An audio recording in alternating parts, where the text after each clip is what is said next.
patriotic. Dissent is patriotic. Just as it is patriotic to stand for the national anthem, it is also patriotic to take a knee.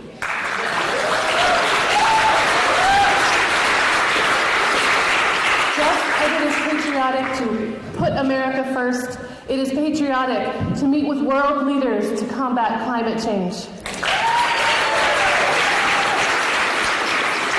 And just as it is patriotic to support our troops and our police force, it is also patriotic to stand up and say to the biased law enforcement, Black Lives Matter.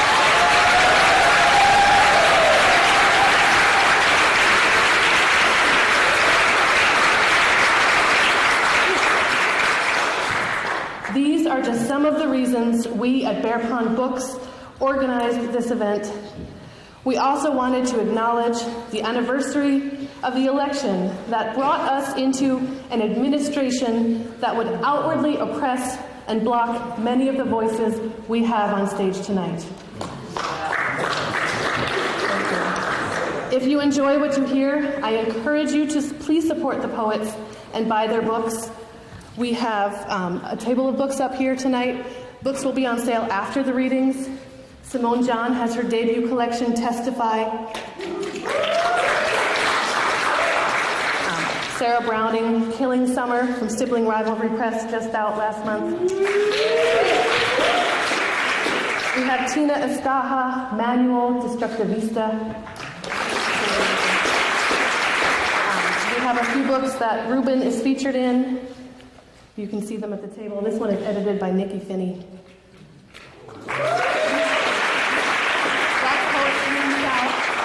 Poetry of Resistance. I believe Sarah's in this one. Yeah.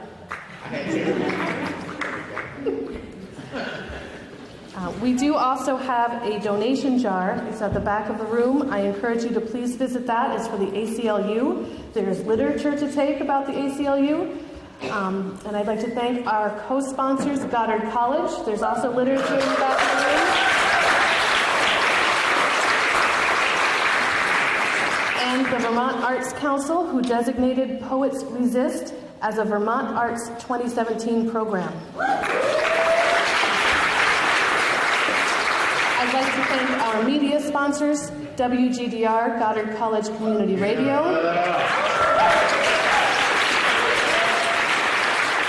and Orca Media, filming tonight's event for public access television and for their website.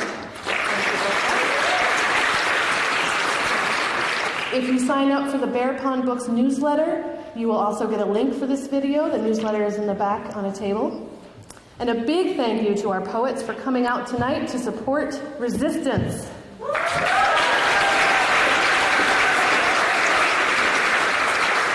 I thank Vermont poet laureate Chard DeNiord. He will make an introduction in support of poetry of resistance. We will also hear from James Lyle Duff from the ACLU in just a moment. I wanted to thank you all for coming. I'm so pleased at the turnout, so pleased that everybody in our little corner of the earth supports poetry and supports poetry of resistance and this justice poetry that we're going to hear tonight. It's going to be a truly magical night of spoken words and powerful poems. Please help me welcome James Duff Lyle, Executive Director of the ACLU Foundation of Vermont.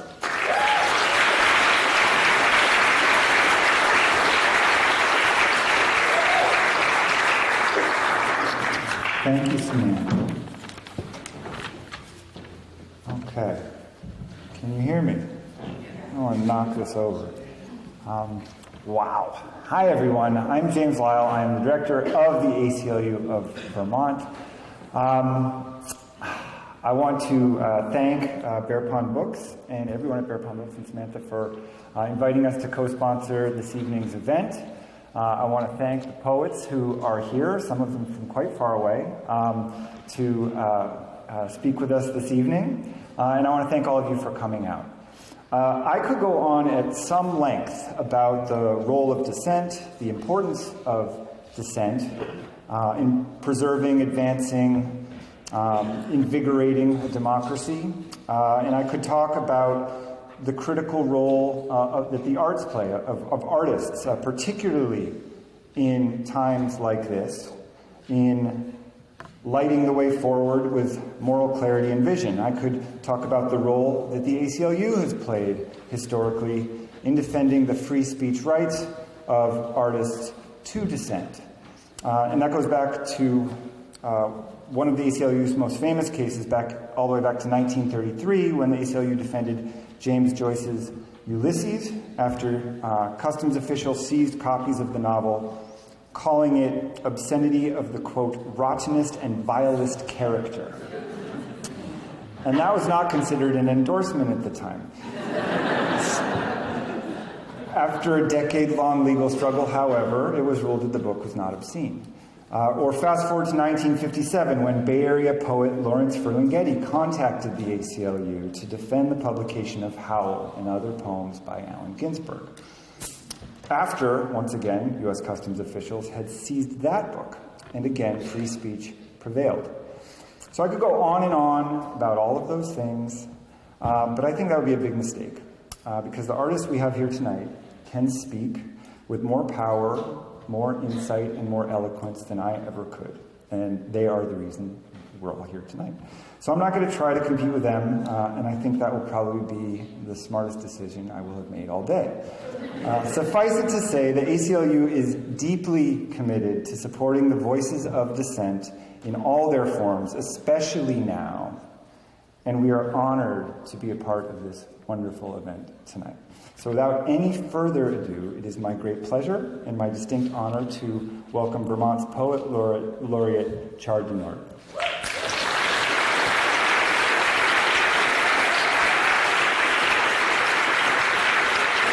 Thank you, James. It's absolutely wonderful to be here, and I just want to thank Claire and Amanda and Sam and Jane and James for helping put all this together, as well as many other folks, and for you all coming out tonight on this rather cloudy November evening. I'm going to just say a few words about resistance. You know, resistance comes naturally to poets anyway. It's even when we're not in such dire political times, we resist in order to find the other side of things, to surprise ourselves, to discover things we didn't know we knew. And without resisting, we couldn't do that. But in a time like this, resistance takes on a special meaning in which the personal and the political merge in a way that is especially important. So the question is both too easy and painfully difficult, how to resist in this age. Easy because as a poet, teacher, and citizen, I feel similarly outraged and disheartened over the election of a man who Representative John Lewis so aptly and courageously described as not a legitimate president. And difficult because I wonder what we as citizens can do to repair our democracy in the wake of America's misstep, pratfall, last fall, in electing a man who mistakes greatness for nationalism, narcissism, and nepotism. How to decry this president's plutocratic, devil-take-hindmost policies while at the same time reach across the country's partisan chasm in a way that transcends politics with a poetry that makes something happen, something that proves W.H. Auden's claim that poetry makes nothing happen wonderfully wrong. Something both verbal and material that helps douse the inferno of real politic that has gutted the Capitol and replace it with a new functional system of comity and enlightened governance. I don't know. Have we grown too divided as a nation? Have mean-spirited ideologies infected the citizenry with chronic divisiveness? All I can think of are questions I feel compelled to ask myself, first as an imaginary other in practicing the difficult discipline of my own resistance. The same discipline, in fact, I strive to practice as a poet. Do I love my neighbor, not just the one who votes like me? Do I think that hatred trumps love? Do I believe in the common good? Do I think passionate intensity and selfless conviction are mutually exclusive? Do I follow the advice that Dorothy Day once gave me decades ago, namely, to be aware of swallowing the toxins of hatred myself that righteous resistance to hateful and oppressive behavior in others arouses in me. Do I believe in justice over prejudice? I believe that someone who says he's going to help me economically, do I believe that someone who says he's going to help me economically while discriminating against my neighbors and fellow workers is really going to help me in the end? Do I believe I can listen to someone who holds political views that are the opposite of mine with the hope that we might find some ultimate human common ground? Do I believe in both the spiritual and actual link between the highest principles of democracy and the human imagination? Do I believe that all politics begin as local politics? I'd like to answer in the affirmative to all of these moral imperatives, but know the difference between answering yes and actually validating my beliefs with acts is a great challenge. So no desiderata, but questions that undertake a Socratic inquiry into the definition of the common good vis-a-vis the current oligarchic plutocracy that's cannibalizing our democracy. How to speak truth to Trump in a way that witnesses powerfully to the injustices of his chauvinistic immigration policies, to his fecklessness as a legislator, to his abrogation of treaties, to his chumminess with despots, to his dismantling of environmental protection laws, to his myriad appointments of unqualified far-right judges to circuit courts, to his jingoism and dearth of empathy for the poor and sick. In addition to what many of you are already doing, I would suggest that we also become writers in our resistance, whether in spirit or on the page, whether you're actually a writer or not. When one writes as a witness, she or he becomes a writer automatically. Her language corroborates truth, just as rightful action, to employ a Buddhist term, also does. Trump chose no poet to read at his inauguration, out of fear, I think, that she or he would witness to the truth of America's misstep in electing a businessman with no political experience, no open heart, no sufficient education for the job, no innate wisdom or enough democratic principles, no what Joseph Welch referred to as common decency in his repudiation of Joseph McCarthy. The democratic spirit of poetry recoils at the idea of sharing the stage with a man who would mock a handicapped reporter, brag about molesting women, produce a fallen veteran and his family, espouse unabashed xenophobic and racist views in his anti-immigration speeches, invite the support of the alt-right, ignore climate change, and so much more. So, in the absence of an inaugural poet last January, we must join together as a chorus of poets, whether we actually are or not, and yawp from the stages of our houses, of our homes, our workplaces. Our words will ring automatically with the witness of poetry, for they will contain the truth we so desperately need to hear as essential language that reaffirms the best principles of American democracy, beginning with the precept that all men and women are created equal with the unalienable rights of life, liberty, and the pursuit of happiness. I hope against hope that we as citizens can find a common voice, one that rises up as a chorus across the country in all its differences, with truths that are self-evident with regard to our common humanity and unalienable rights. I would like to conclude with a poem which consists with a poem and then a short list of quotes that consist of tweets to the president from writers, activists, and leaders who didn't have the cyber luxury of Twitter during their lifetimes, but whose words continue to resonate as memorable bites of wisdom nonetheless. And the second, a poem titled Herr President. I should be able to love my country and still love justice. Albert Camus. Nothing in all the world is more dangerous than sincere ignorance and conscientious stupidity. Martin Luther King. The greatest challenge of the day is how to bring about a revolution of the heart, a revolution which has to start with each of us. Dorothy Day.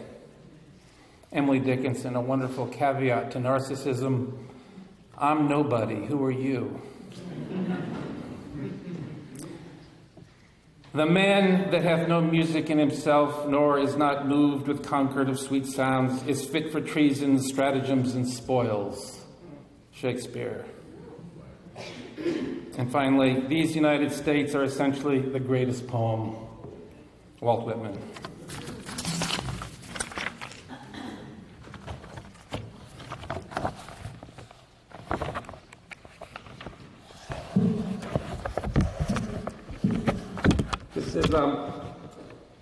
This is a poem titled, actually it was titled Herr President, but I changed it to Mar-a-Lago Financier. And it's a reference to a poem by Osip Mandelstam, the Russian poet who died in one of the pogroms of Stalin's in the late 30s. And he wrote a famous poem called The Stalin Epigram, in which he wrote these lines: "Ringed with a scum of chicken-necked bosses, he toys with the tributes of half-men." I write to you from a cell in which I've locked myself inside and given you the key, more as a symbol than anything else, since I know you would let me go for now. But where would I go? Where would I be? Behind the walls you're building, on the very soil that's supposed to welcome the huddled masses at its golden door. I hear witnesses here in the silence that archives their voices. See how they come back to me like birds to a favorite tree.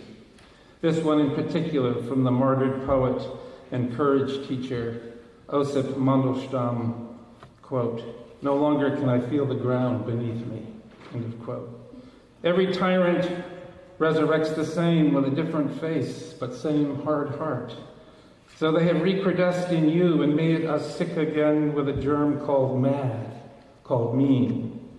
Whenever there's a snatch of talk, Osip said to his executioner, it turns to the Kremlin mountaineer, who pokes out his finger alone, and alone goes boom. You make a similar gesture whenever you lie or insult someone, and when you tweet on your POTUS phone, it turns the world upside down. It wounds the innocence of every child. It strangles the country with syllables. It makes the Kremlin laugh like a tickled bear. It turns you into the Mar-a-Lago financier.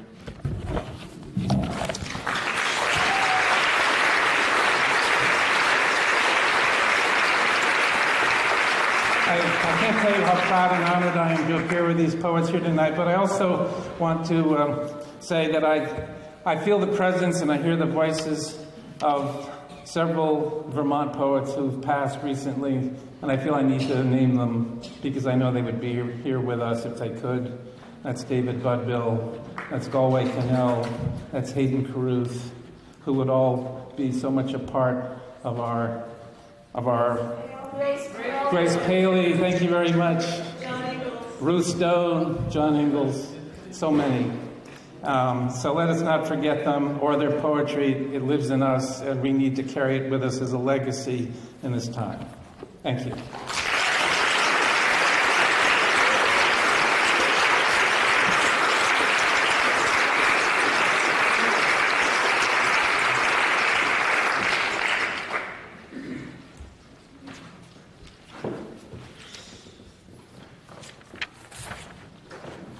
Good evening, everybody. I am not, as I told a woman at Burlington Airport a couple of weeks ago when going through TSA, I am not Governor Phil Scott. She said, you look familiar. I said, I'm Governor Phil Scott. And she said, no, he doesn't wear glasses like that. Anyway, it is, I am Reuben Jackson, or as I often say on the air, Pearson Mary Jackson's music-loving son, poetry-loving son. And quickly, this is such a confluence of crucial elements to my heart and soul tonight. Goddard College, I'm class of 78. And I often say I pause to wipe a tear from my third eye. There's a story about Bear Pond Books, which I'll save for the end of my time here. So many friends, old and older and new. And I mean, as you know, this is a time of transition for me. I guess it's a time of transition for all of us. But I have been anxious and anticipating this since I was asked to take part back in the spring. And I was that kid who would put his summer camp clothes next to the door in February because I wanted to. And that's the way I feel about this. So, poetry. A comedian, and I can't remember, I want to say Flip Wilson, but I could be wrong, once said, he said, first I was a child and then I was black. And a lot of what I want to share with you tonight has to do with maybe not resistance in the literal sense, but for me to be of African descent in this country and to breathe, to smile, is in and of itself an act of resistance and defiance.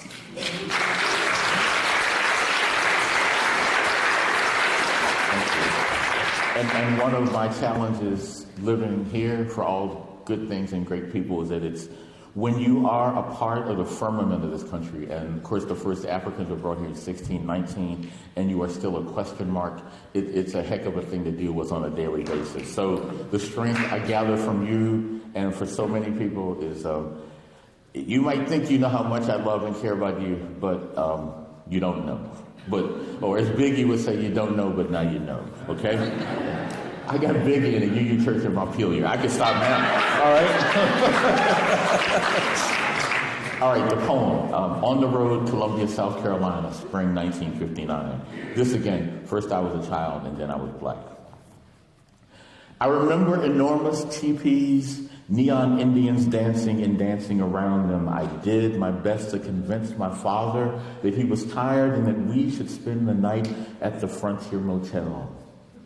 Fine Southern cooking, the sign said. Columbia, South Carolina's best.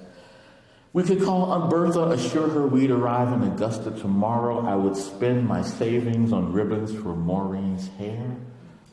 It worked. So why did my father return without room keys?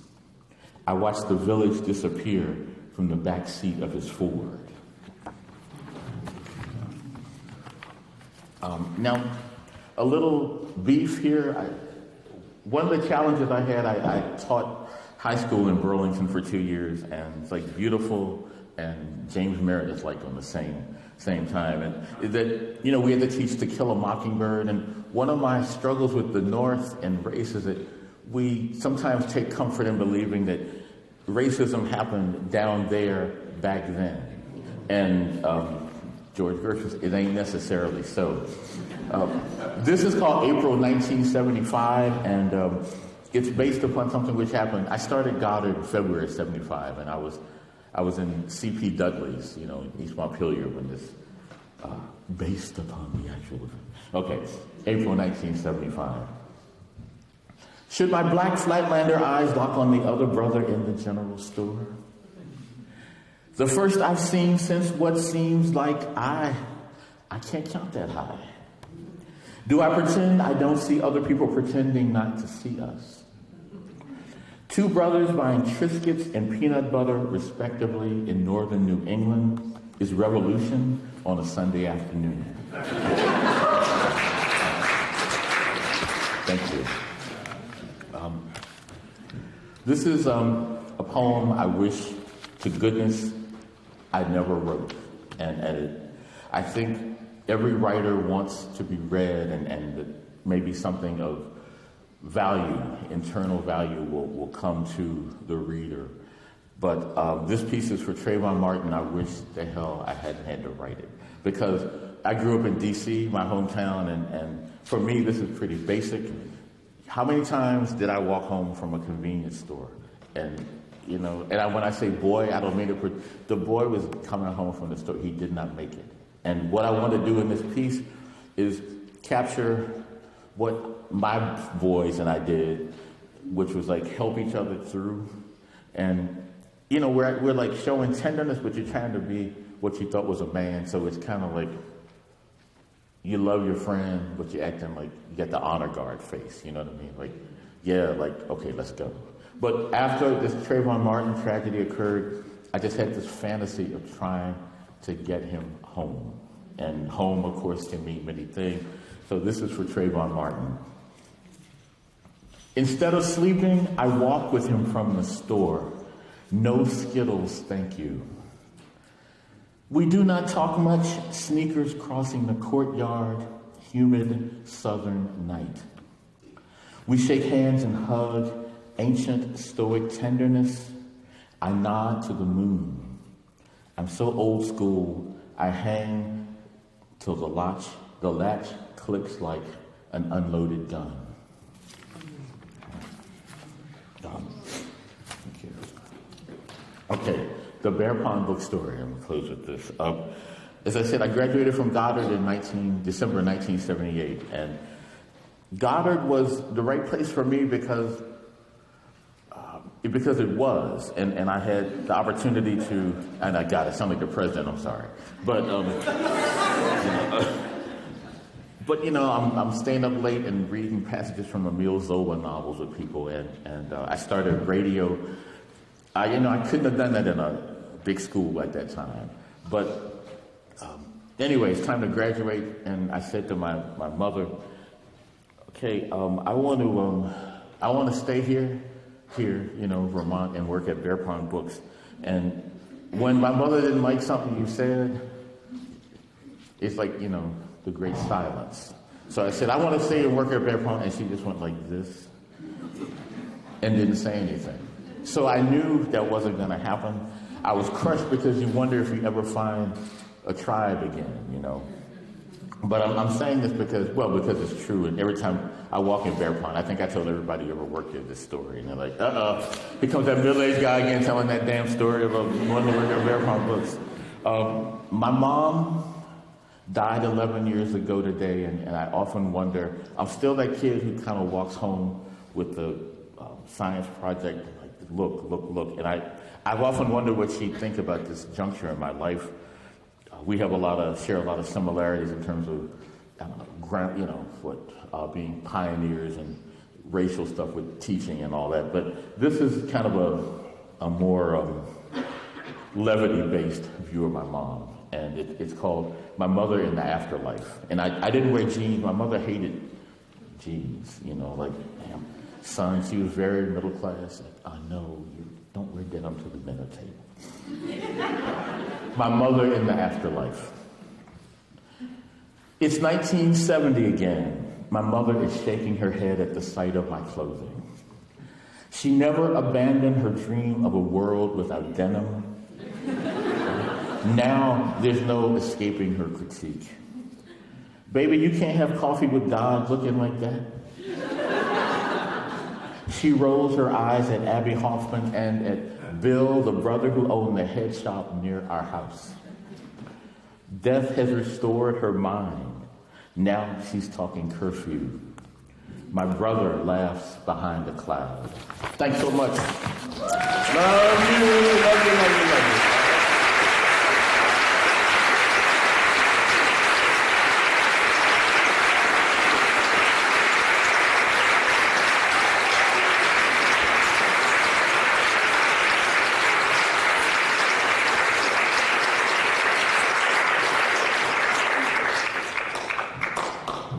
Hello, everybody. My name is Tina Escaja, and this is my daughter, Vera Escaja-Heiss. Christine Dijkstra, the translator of the last 2 poems, couldn't make it today. It's wonderful to be here. It's wonderful to see all of you. And this is a very, very important moment for us to resist.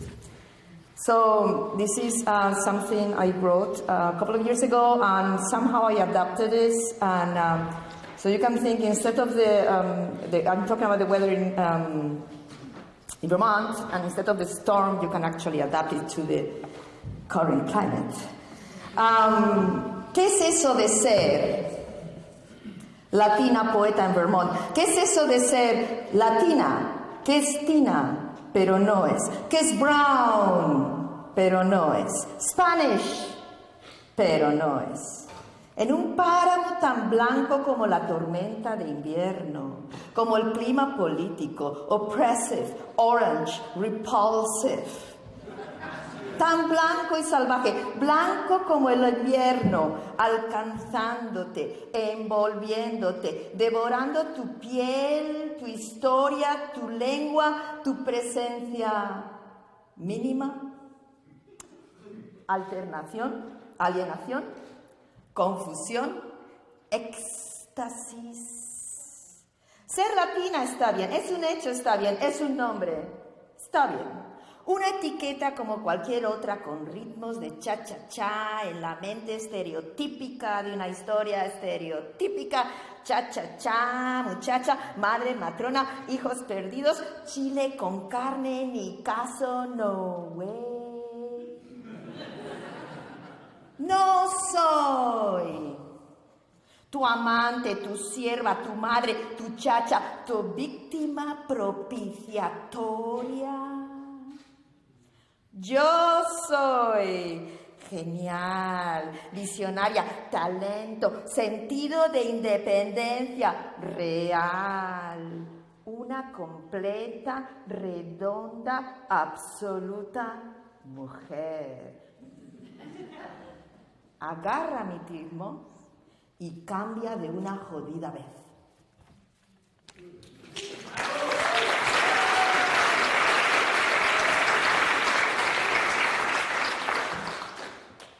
What does it mean to be a Latina poet in Vermont? What does it mean to be a Latina that is Latina but is not? That is brown but is not? That is Spanish but is not?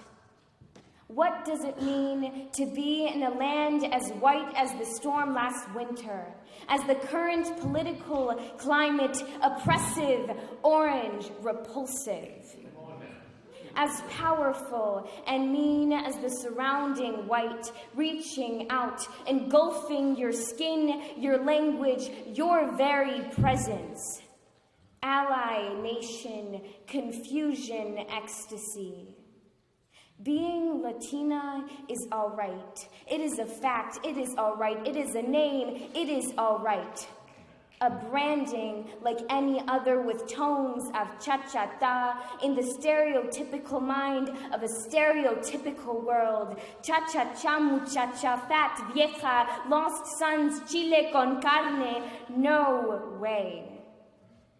I am not your lover, your servant, your mother, your cook, your sacrificial lamb. I am a grand human being with vision, with talent, with independent truth. A full, whole woman. Check that out and change for once and for fucking all.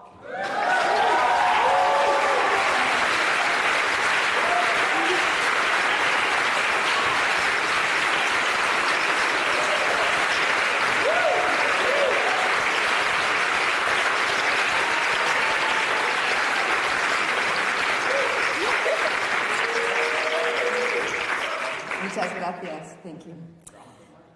Okay, this is just, I just wrote it recently, and so I'm going to try this here in English, but there is this title that Vera is going to read the title. How in the world was he not exposed and brought down earlier? How could this ever happen? All these women, all famous women, all these abuses. How could? A monster, a true monster. How could no one has said nothing, anything? No one. How could? A woman will wear a name of her owner, her husband. How could? Like a shroud, like a hijab, a man's last name. How could? Nobody says anything. Nobody questions tradition. How could a woman? A child is broken, surgically remove herself, her clitoris, amputation. It is tradition. It is a name. It's a shroud, a hijab, a last name. Mrs. Smith, Mrs. Johnson, Mrs. many other husbands. Not me. I am free property. How cool. A job, any job. A job with two candidates for this job. One qualified with poise, with extensive experience, with breasts. The other, no experience, no poise, no breasts, no brain, no sense of others, no love, despicable, misogynistic, grabbing women by the pussy, grabbing the wall by the pussy, testosterone power, got the job. Oh, the political system is broken, I forgot. How cool! All blockbusters, male Terminators, ex-machines with powerful full rights and heroes flying their titan penises around while women are pussies. They like chick flicks. Cartoons with mice, chipmunks, toys, ants, lions, bunnies, cats, lions, more lions, some penguins, one chameleon, all living males. How cool! How cool! I wonder. All gods are male. All big gods, XXL powerful gods are male. Prophets are male. Bearded male gods telling you what is right and what is wrong. All male. What a coincidence, right? Telling women to hide, not to officiate the holy sacrament of divinity, being stained by their bleeding vaginas. While the universe is dark and white and full of stars as a magnificent uterus making life? How come? How cool. You'll be surprised. You girls need to clean up, clean up. What did you wear? It is your fault. You are a slut. You have to honor our names, the names that you don't own. While the boys sit comfortably, sit comfortable. After dinner, they don't clean up, smiling uncomfortable, wearing their comfortable jeans. To the holy indignity of serving the male. So you women do as tradition says, as I say, as you are a bitch, a witch, an angel, a virgin, a puta, no name, no history, no glory, no God, no executive job. We are screwed. No thing. Your body is mine, said the monster. How could this ever happen?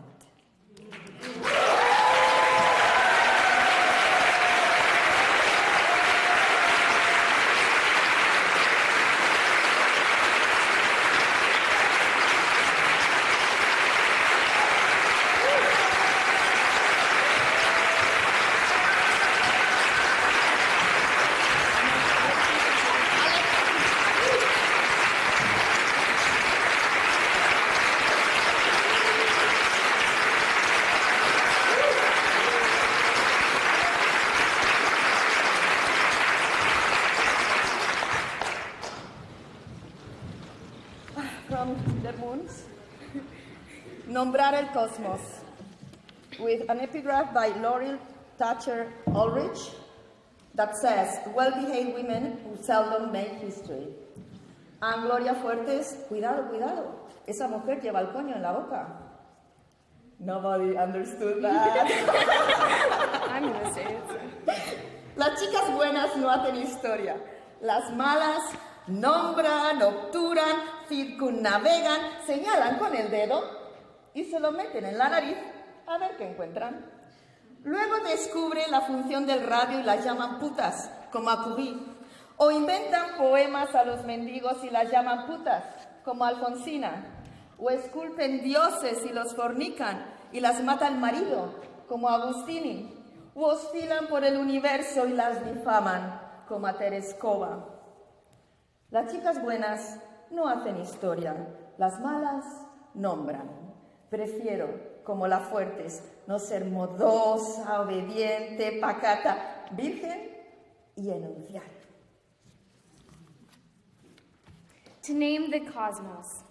Epigraphs, Well-Behaved Women Seldom Make History by Laurel Thatcher Ulrich, and be careful, the woman wears her cunt in her mouth by Gloria Fuertes. Good girls don't make history. Bad girls name things, block things, go around things, point fingers, and pick their noses, just to see what they can find. Then they discover how radium works, like Curie, and people call them putas. Or they dedicate new poems to beggars like Alfonsina, and people call them putas. Or they carve gods they can screw like Agustini and get killed by their husbands. Or they swing back and forth across the universe like Tereshkova and get slandered. Good girls don't make history. Bad girls name things. Like Fuertes, I prefer not to be nice, submissive, a goody-goody, or a virgin. I prefer to speak up.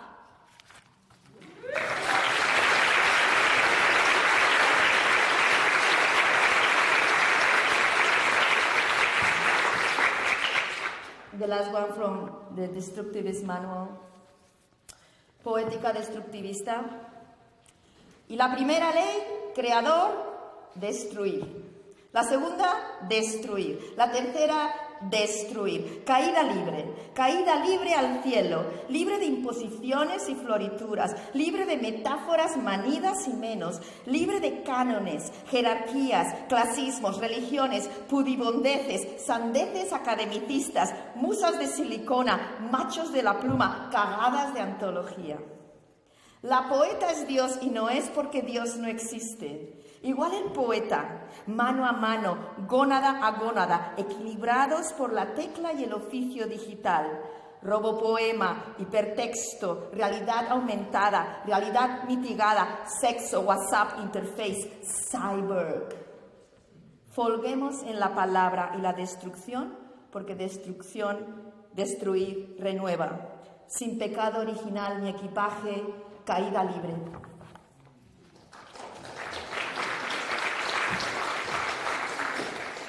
Destructivist poetics. And the first mandate, creator, is to destroy. The second, to destroy. The third, to destroy. Free fall.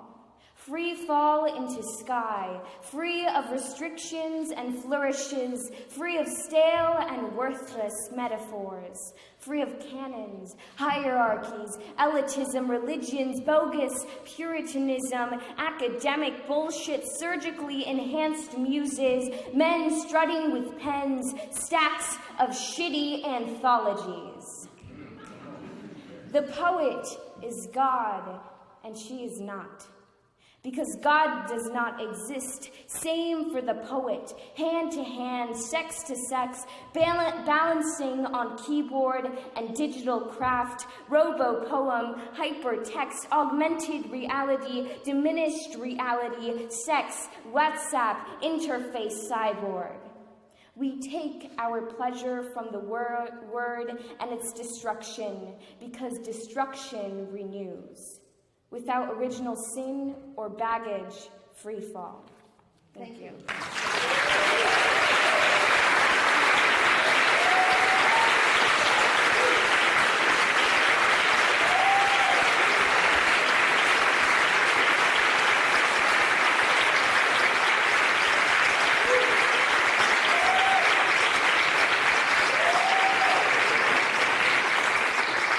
Halfway through. Woo!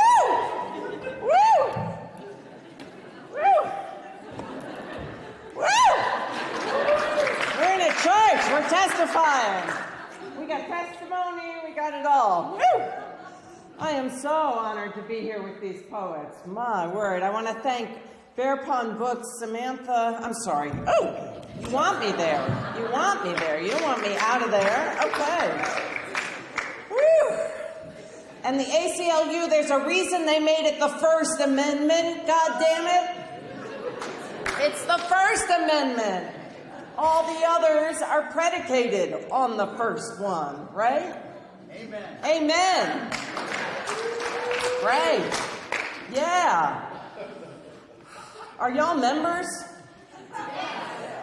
Okay, if you're not, you can sign up tonight. Am I right? Yes. Sign up. I was like, how is it that I had somehow let my membership lapse? Last November, I was like, holy fuck. That made me a bad American. I went and I renewed. So, yeah, and the UUs, God bless. bless them. You know, I was raised Episcopalian. We had jokes. You know, the UUs believe in one God at the most. Yeah, now I don't believe in any gods now, but yeah. So, Chard, thank you. I don't even actually know how to pronounce your name. That's right, like the vegetable. But thank you, that was very moving. Thank you. So, thank you. I got it right. I also want to shout out my oldest friends in the church, and some of my oldest friends in America, David Goodman, and who should have been, and I believe she is your governor, Sue Minter.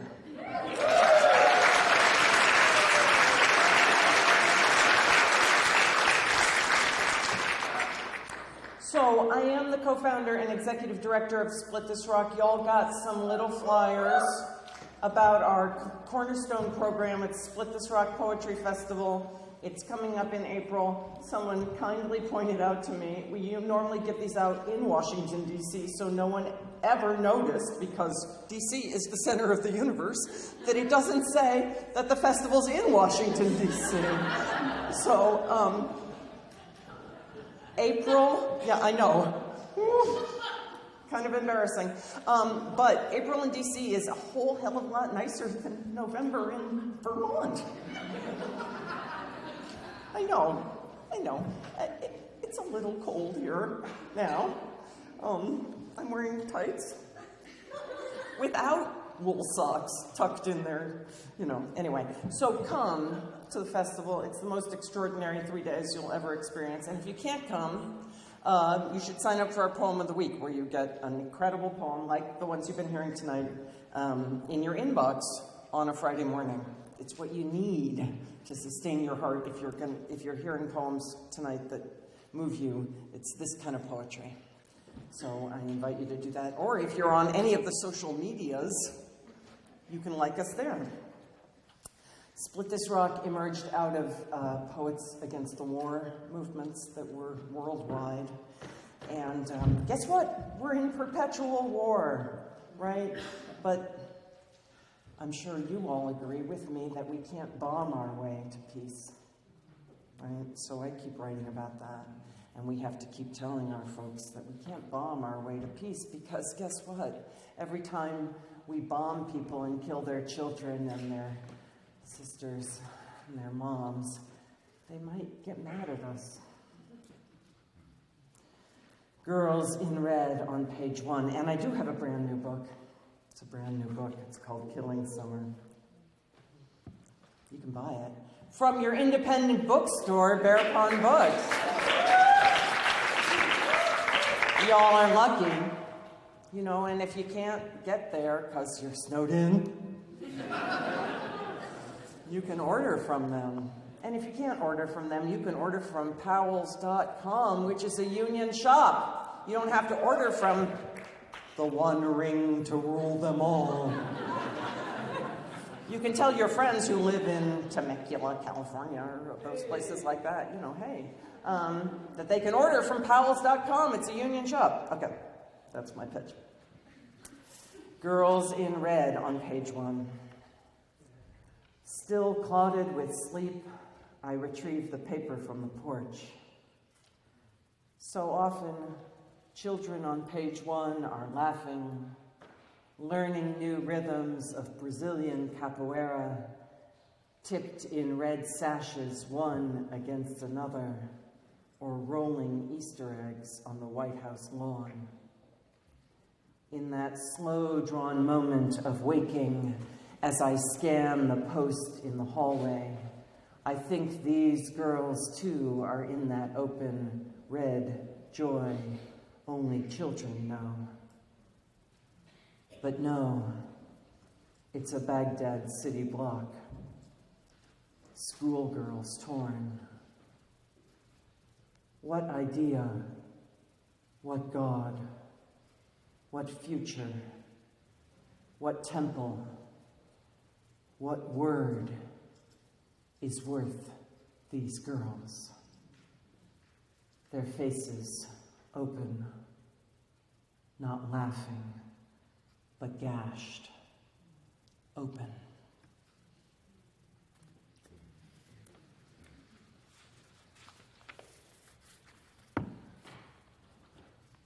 This poem is the last in the book. It's called Flag of No Walls. I wrote it many years ago. Tragically, it's all the more relevant since the usurper took over residence at 1600 Pennsylvania Avenue. 2 weeks ago, we showed what's possible when we ignored the advice of the Clintonites and the people rose up. We saw the elections throughout Virginia. I'm not just talking about the governor's race, which was exciting, but you know, we saw LGBT people elected. We saw hospital workers and teachers and immigrants. We saw a Liberian immigrant elected mayor in a town in Montana because the sitting mayor refused to take down a statue of a Confederate general in Montana. In Montana. You know, we all might follow that lead, so I am heartened. Let's all run for office. Flag of no walls. On the border with Mexico, we call it a fence, as if to lean on its top, chat with those neighbors to the south, trade rakes, trade gossip, call it a fence, call it a gate, call it good, still Nogales, Arizona, Nogales, Sonora, trench, ground sensors, infrared night vision scopes. Thank you. In Palestine, the land's already been taken. Orange groves. Orange groves on one side, families on the other. Ours is a culture of many walls, the Saudi poet writes in her email. Young people sat on the Berlin Wall and waved the flag of no walls. Here's to the flag that waves like that. For bricks that go home in tourist luggage, for the Saudi poet and her sisters, for touch. Flag of men waiting for work in the morning chill of the 7-Eleven parking lot. Flag of nannies pushing strollers to the park for fellowship and swings.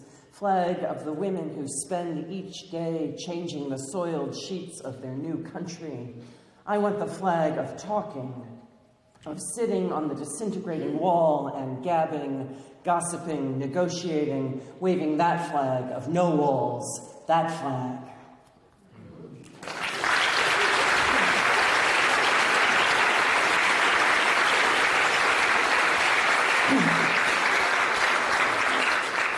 Thank you. I'm going to close with this poem, and thank you all so much for coming, and to all the sponsors and the volunteers. Let's give a shout out. I assume there were volunteers who worked the door. Yes. Let's give them a big thank you.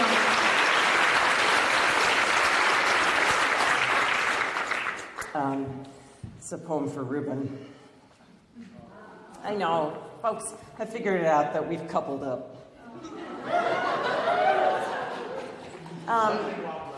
Yeah. That's not the title. And you'll figure out that I'm descended from slave owners on my dad's side, which is a freaky fact, but you know what? Somebody has to be, right? White folks among us. Like I say about the French, not everybody was in the resistance. Yeah. Right? And it has Lucille Clifton used to call him an epithingy, because you can't remember if it's an epigram or an epithet.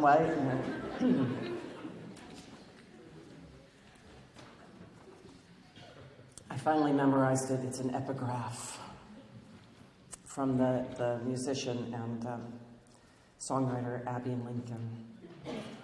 The world is falling down. Hold my hand.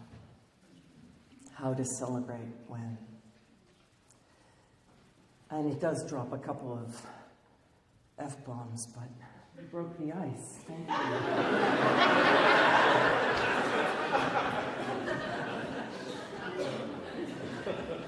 So, apologies to the parents. I know the kids don't mind. And y'all too. Yeah. How to celebrate when. It was a harvest moon, love, that followed me down I-95, fulsome and glorious. Every poem there is to write about the moon, some fool poet has written, except this one.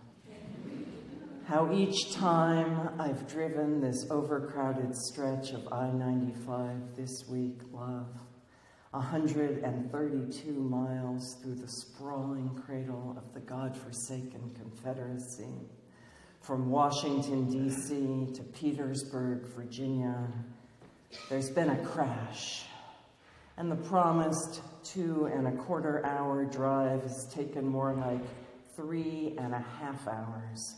My trusty navigatrix offering diversions I've accepted through suburban byways and office parks. You are still on the fastest route, she tells me, as she leads me back to I-95 again, and I spot it again.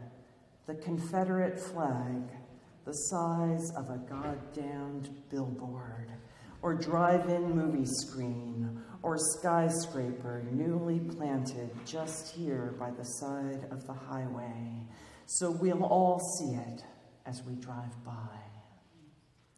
The last time I dropped you at the airport, I took a picture of our fingers entwined so we can hold hands even when we're apart, because touch is all we have sometimes. And because your hand is black and mine is white, as I drive past that flag, I think even that they would take away. And a little bit in my mind they already have, that I hesitated in writing about our hands, whether to write your black hand first or my white hand first, and whether to call them black and white, when really they are shades of brown and pinkish tan.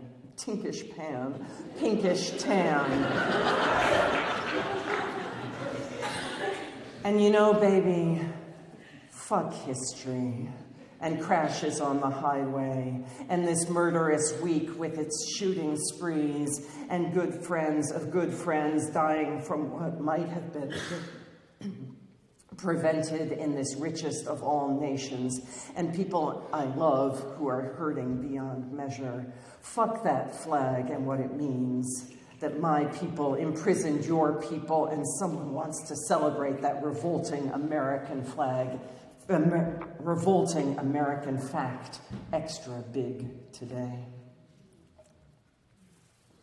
Can we celebrate instead this fat moon? The fact that your aunt said early on, baby, don't let 400 years of oppression, that you, my love, you listened. This moon, which squires me to Petersburg safely, where I arrive finally at midnight, text you, I am here. You should be sleeping. But whether you've stayed awake till you know I'm safe, or you're reading and awake anyway, there you are with your goofy heart emoji. And baby, it's a harvest moon. Hold my hand. Thank you.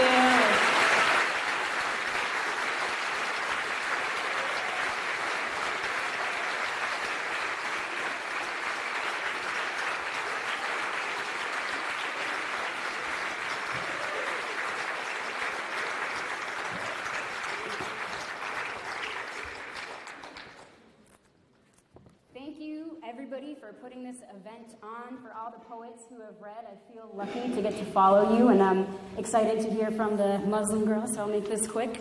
But first, I wanted to kind of echo Reuben on a couple of points. One, just lifting up Goddard and what an important institution that is.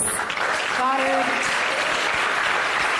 I'm not putting it on when I say that this book wouldn't have been possible without Goddard, not only because I went there and wrote this as my master's thesis, my MFA, but because I came to Goddard a critical thinker and a questioner and a resistor, but Goddard sharpened that to a point and taught me how to turn that into art, and I am deeply indebted for that.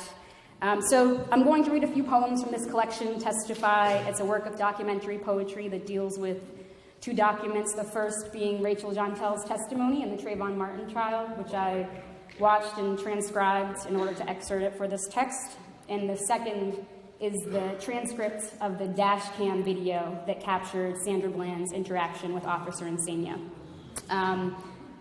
And like you said, I would rather have not had to write any of these poems.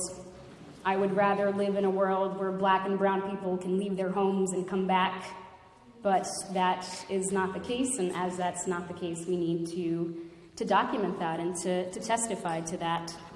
So I'm going to read a few poems.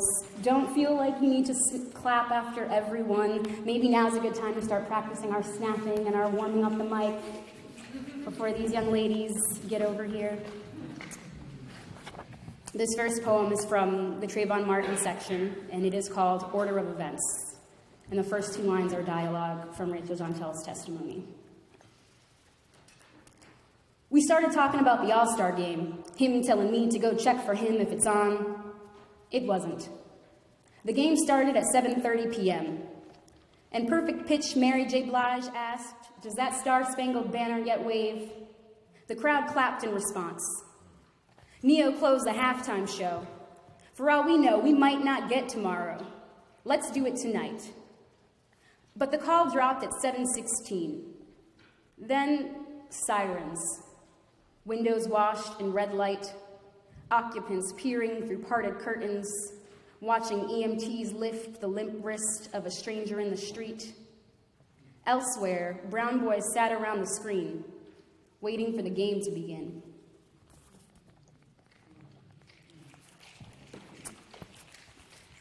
This next poem is called A Brief History of Murder, and it's written after a poem called The Last New Year's Resolution by Kazumi Chin.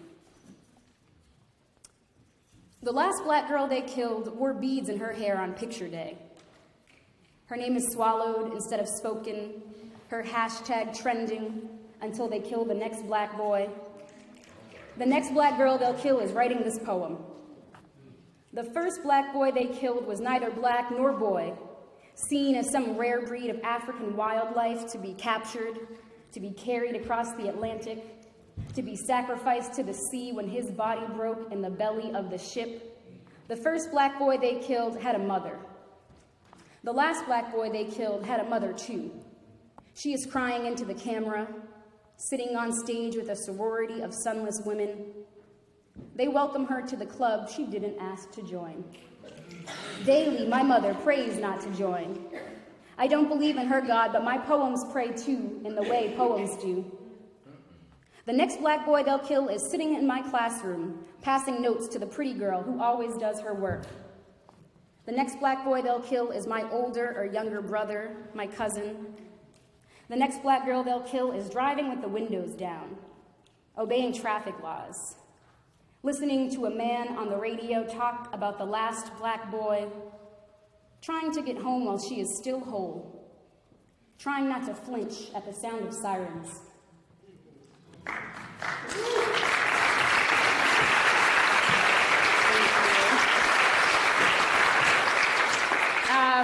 This next poem is titled Things I Don't Say to the White Audience at the Poetry Reading. I'm just going to let that settle for a second. I am not your wet nurse, your mammy, your nanny. I am not here to sing you to sleep. You want a poem that saunters towards you like your childhood dog, places its head in your lap, waiting to be pet. I never had a dog. And if I did, my poems would still bloat with black girl grief, still read like an index of sorrow, still bathe you in the shadow of a nightmare you never knew to fear. There is no redeeming nature metaphor here. No plot twist to leave you feeling lighter. Just more names you have already forgotten. Just more bodies.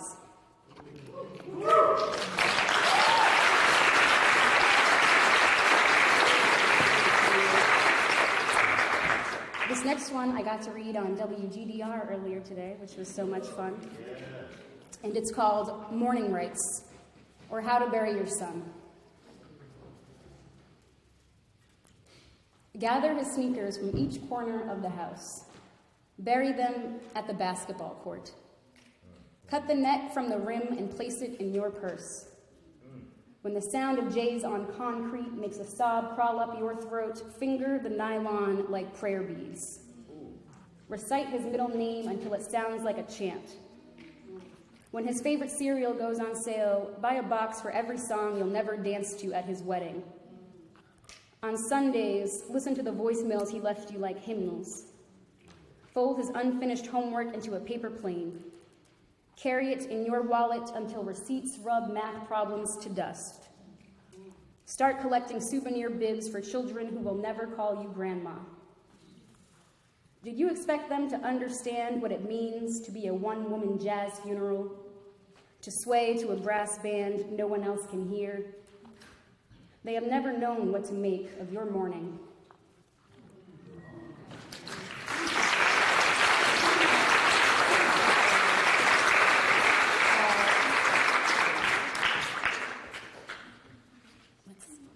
Okay, so this next poem is called Unanswered Questions, and this is every question that Sandra Bland asked during that interaction with Officer Insania, excerpted and in order.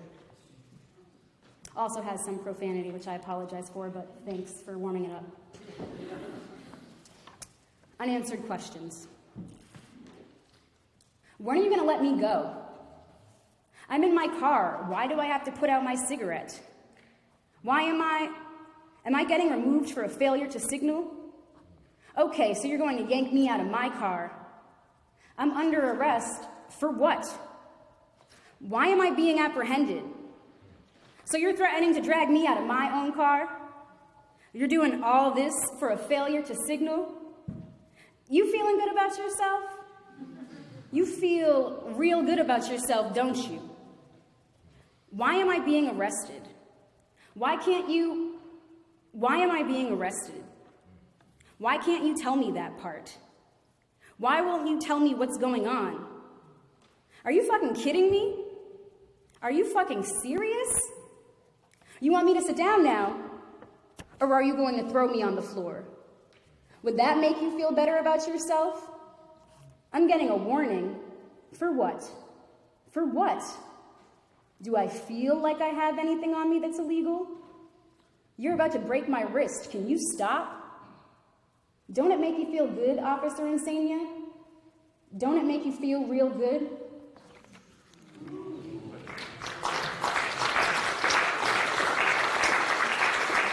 Okay. This last poem is called Unbecoming Language. I grew up nursed on curse words. All the soap in the world couldn't wash Mattapan out of my daddy's mouth. Corner boy slang steeped at sea on a Navy stint to set him straight. My DNA is explicit, coded in ampersands and asterisks, an origin story with missing pieces, blurry if you look too close. My mother tongue is spoken between gritted teeth, full of phrases like, this motherfucker right here, ain't that about a bitch? And sometimes my poems need to say some shit I cannot not say nigga. All of my words have edges, and I am built of too many sharp corners. I am undeterred by your wincing, unwilling to change my tone, always muttering these motherfuckers under my breath. Thank you.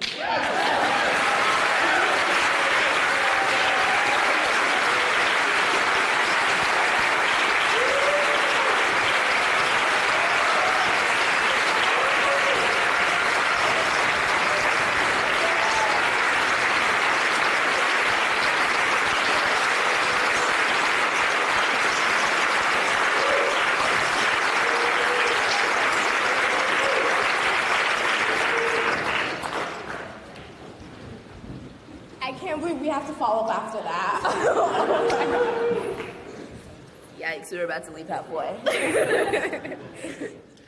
So we're gonna do some poems over here in the center. So we're gonna scream real, be pretty loud. So let us know if you can't hear us, and we'll try to adjust. We'll try our best.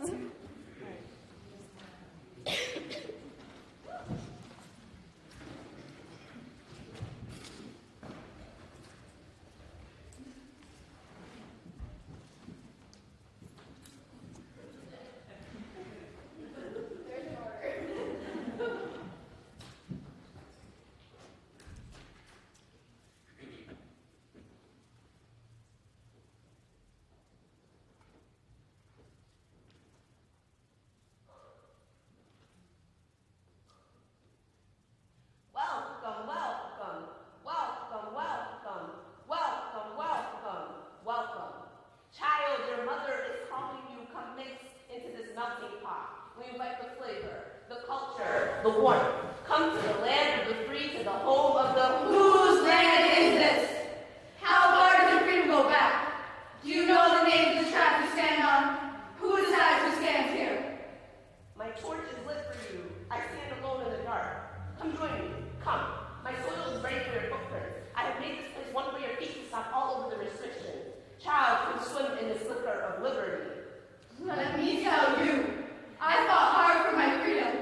My children are dead. My mother is dead. My father is dead.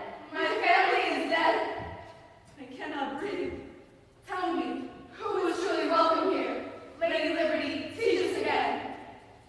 I'm still teaching with open arms. Please join me. Please hug me. Enrich me. Truly make me great again. Lady Liberty, you are built from chains at your feet. You are a gift that tries to raise the memory. At the time of our darker folks, eyes loud with heads down, souls broken. Can your people welcome us without owning us? Yes. I am a mother. You are my children. I cannot own my own kin. My family is deeper than countries and boundaries. My bloodline is thicker than oceans. Give me all those who ache to breathe in a space where they will not be beaten for daring to let their lungs expand. Yes, I want your tired, poor, the ones yearning to breathe free. Child, breathe free. We can't breathe. The walls and top of government are closing in on us. Where is the freedom you once gave us so graciously? Why refuse today when you accepted us yesterday? You are welcome. I invite you who have suffered to enjoy this freedom, to be fed. I'll let you in. I've let them in. I held my torch for all to see when they drew close, that their travel had paid off. I'm so prepared for the waves, the currents of people washing onto my beaches. Do you mean the solution? We are trash. We take up too much space. No one speaks up for us. We're the immigrants who stole your jobs. Who built your jobs? Oh, how you forget history. You turned away Jewish refugees and sent them back to Europe. Sent them back to the camps that I run from. They were so close, waiting on the beaches of Florida, full of hope. America would save them. You would save them, but we're a threat, aren't we? That justifies it, right? Besides danger to national security.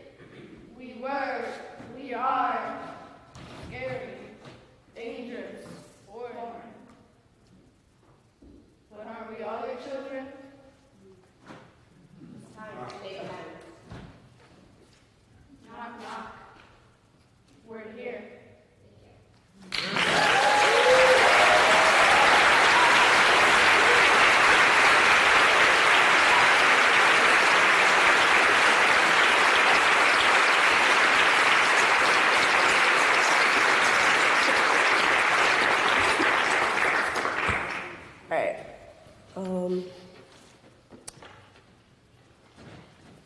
I guess I'll just start because this is like untitled, but yeah.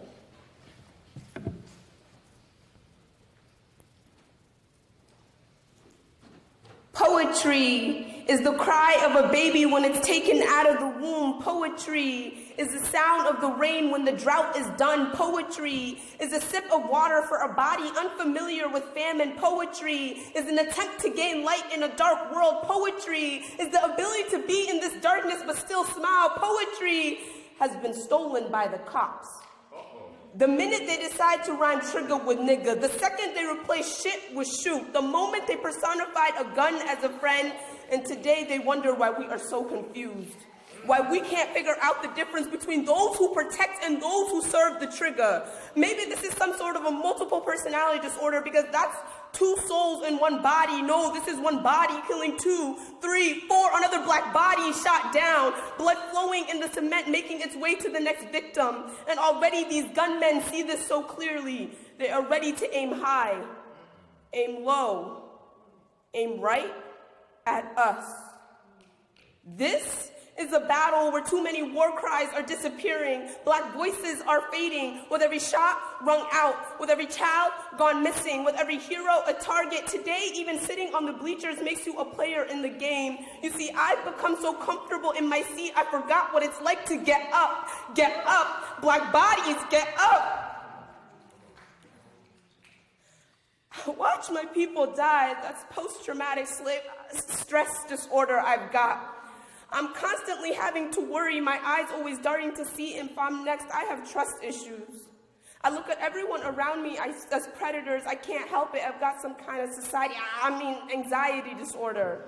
I've lost control of myself too many times to count. I feel sad, confused, and angry all in the same second. I call that tripolar disorder. My emotions eat me away. Gnawing at my stomach, I'm becoming hollow. My body seems all too familiar with the ground, more whole than holy. My mind wanders, searching for a moment of sanity, clarity. I find none. You see, the dead won't let me sleep, and the living want me dead. What am I supposed to feel? They say curiosity killed the cat. I'm sorry, officer, but I have a lot of questions. Why do you only like us bleached, bloody, or banned? What is it about us you cannot understand? To you, we will always be just another body floating, and not because we don't know how to swim, but because people have mistaken blood for water. I guess it does flow just as easy off your hands. Tell me, officer, are you tired? Because we're tired. We are sore. This anorexia nervosa has taken over our melanin skin and cannot suffice their bloodlust any longer. I'm sorry, but I cannot watch my people die forever. I cannot wait around to be the next one to greet them in heaven. I cannot be the next casualty, technicality, whatever you want to call it. I say no. I will put up this fist as a weapon, officer.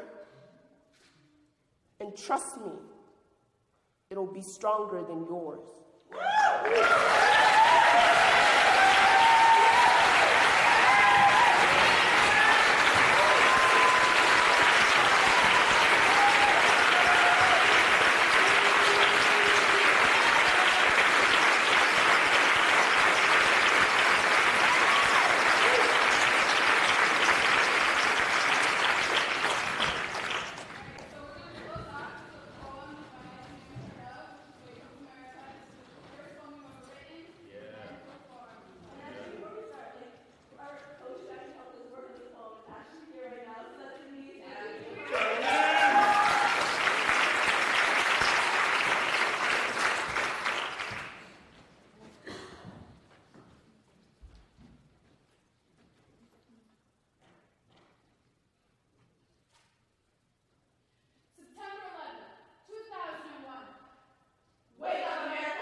Ambassador for all 1.6 billion Muslims.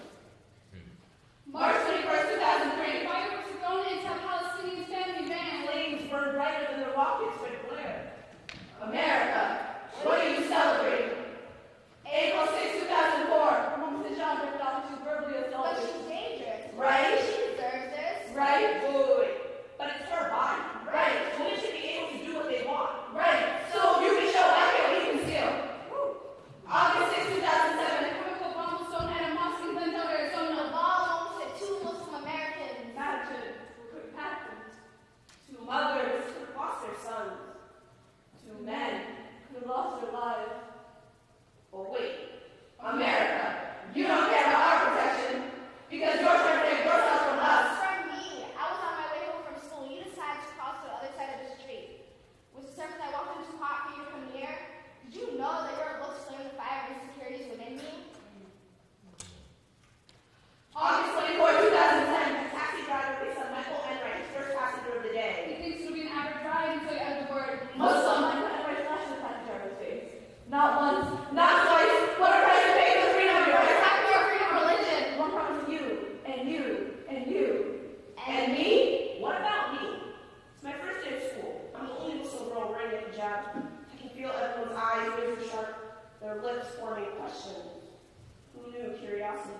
Go home, they said. Go home where? The hospital, Lord. The city that I was raised. We're not just Muslims. We're American Muslims. Equal in every way. I heard the words roll off his tongue.